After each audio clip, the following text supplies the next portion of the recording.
Assalamualaikum warahmatullahi wabarakatuh.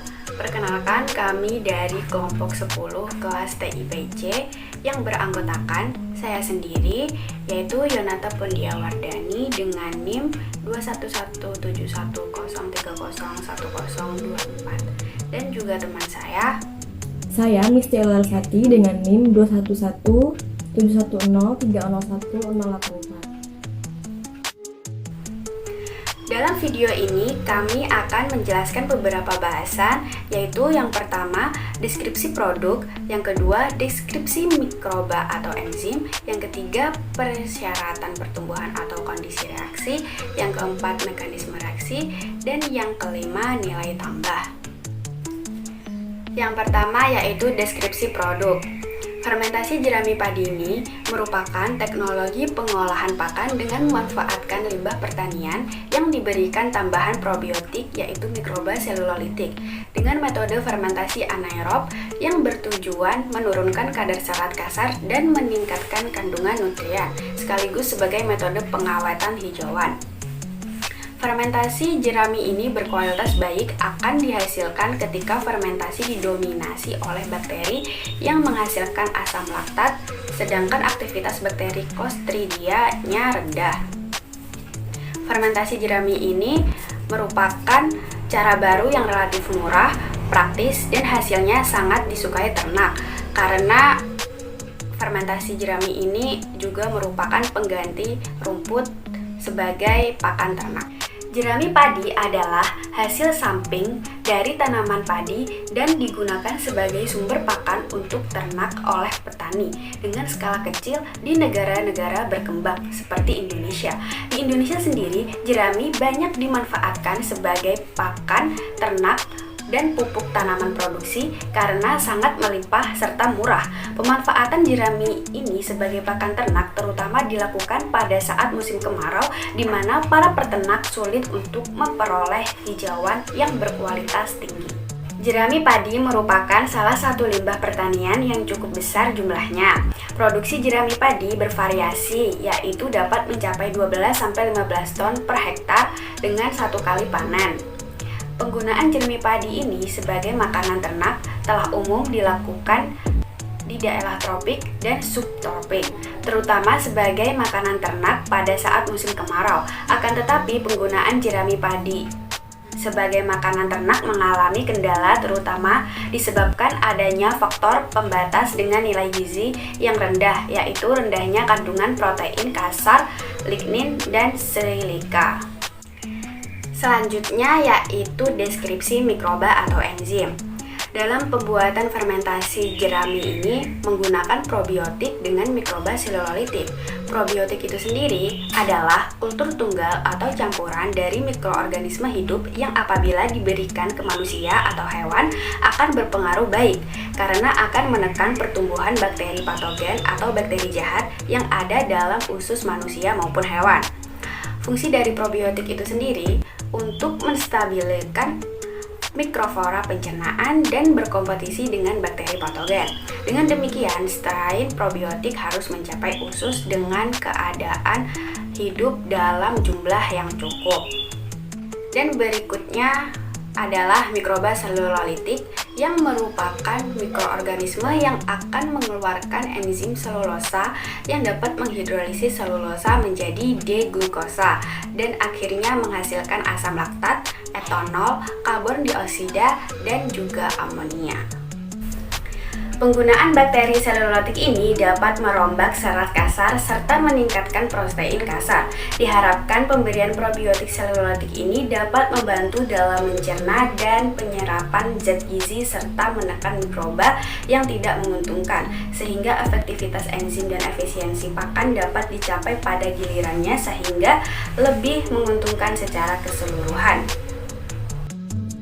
Persyaratan pertumbuhan atau kondisi reaksi. Dalam membuat fermentasi jerami ini ada beberapa faktor yang mempengaruhinya. Yang pertama adalah suhu. Untuk membuat fermentasi jerami disarankan untuk berada di sekitar suhu 25 derajat Celcius sampai dengan 35 derajat Celcius. Yang kedua yaitu lingkungan, di mana dalam membuat fermentasi jerami disarankan untuk berada di lingkungan yang bersih, tidak terkena sinar matahari secara langsung, tidak terdapat genangan air dan tidak terkena air hujan. Yang ketiga yaitu reaksi aerob dan juga anaerob. Reaksi aerob dan anaerob ini disesuaikan dengan lingkungan di mana tempat fermentasi jerami terjadi. Yang keempat yaitu penyimpanannya. Untuk menyimpan jerami selama proses fermentasi ini disarankan untuk berada di lingkungan yang tidak terkena genangan air dan juga tidak terlalu panas. Yang kelima yaitu kelembapannya. Tingkat kelembapannya dijaga karena jika terlalu lembab maka akan tumbuh jamur yang mengganggu proses fermentasi jerami. Yang terakhir yaitu proses pembuatan. Dalam membuat fermentasi jerami ini, proses pembuatan harus dilakukan sesuai dengan tahap-tahapannya karena ada step-step yang harus dilakukan agar fermentasi ini berhasil.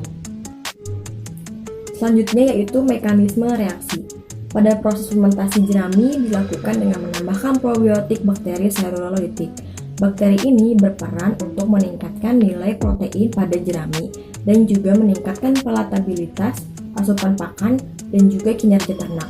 Proses pembuatannya yaitu fermentasi ditambah urea, ditambah air, juga ditambah probiotik bakteri selulolytik menghasilkan karbohidrat dan protein yang lebih baik. Dalam proses fermentasi jerami ini membuat kadar protein meningkat, kemudian terjadinya penurunan kadar dinding sel NDF pada jerami dan juga menurunkan tingkat serat kasar. Sehingga jerami yang sudah difermentasi ini baik untuk dikonsumsi oleh hewan ternak. Cara pembuatan fermentasi jerami ini yaitu yang pertama menyiapkan semua bahan-bahan dan memisahkan jerami yang segar, layu, serta kering, lalu dipotong dengan ukuran kurang lebih dari 25 cm. Lalu menyiapkan alas berupa terpal maupun plastik dan membuat larutan yang terdiri dari urea, air, probiotik, dan juga molase. Dicampur menjadi satu sesuai dengan perbandingannya. Kemudian menambahkan jerami di atas alas yang sudah disiapkan sedikit demi sedikit sambil disiram dengan larutan yang sudah dibuat. Setelah semua bahan tercampur dengan rata, jerami ditutup dengan terpal dan plastik lalu diinjak-injak sampai padat dan ditutup dengan rapat. Cara penggunaannya yaitu setelah fermentasi jerami terjadi dengan sempurna, dapat langsung diberikan ke hewan ternak sesuai dengan kebutuhannya. Namun harus ditutup kembali dengan rapat agar terhindar dari genangan air, terik matahari, dan juga air hujan sehingga tidak terjadinya pertumbuhan jamur. Seperti inilah proses pembuatan fermentasi jerami padi. Selanjutnya yaitu nilai tambah. Nilai tambah yang terdapat pada fermentasi jerami yang pertama yaitu menurunkan biaya pakan. Mikroba yang terdapat dalam probiotik akan membantu penyerapan pakan dalam pencernaan ternak lebih banyak, sehingga pertumbuhan hewan ternak lebih cepat dan produksi meningkat. Hasilnya, konversi pakan akan lebih menurun dan biaya pakan akan lebih murah. Yang kedua yaitu mengurangi bau kotoran ternak. Makan yang diberikan probiotik akan membuat kotoran pada ternak atau feses menjadi lebih sedikit dan juga lebih kering. Amonia yang terkandung pada kotoran hewan pun akan menurun sebanyak 50% sehingga kontaminasi lalat pun akan mengurang.